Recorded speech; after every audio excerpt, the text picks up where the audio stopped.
Hello guys, आप लोग कैसे हैं। सब लोग अच्छे ही होंगे। एक बेटी की तीज गाने जा रही हूँ, आप लोग ज़रूर सुनिएगा। लाइक सब्सक्राइब कीजिए।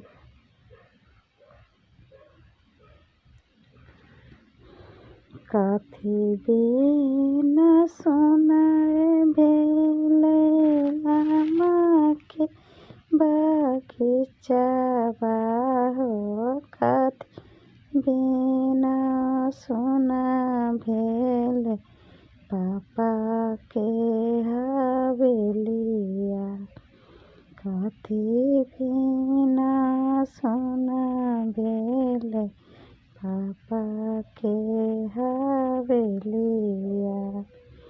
कोइलो बिना सोनार भेले आमाके बगीचावा हो, बेटी बिना सोनार भेले पापा के हवेलिया, बेटी बिना सोनार भेले पापा के हवेलिया।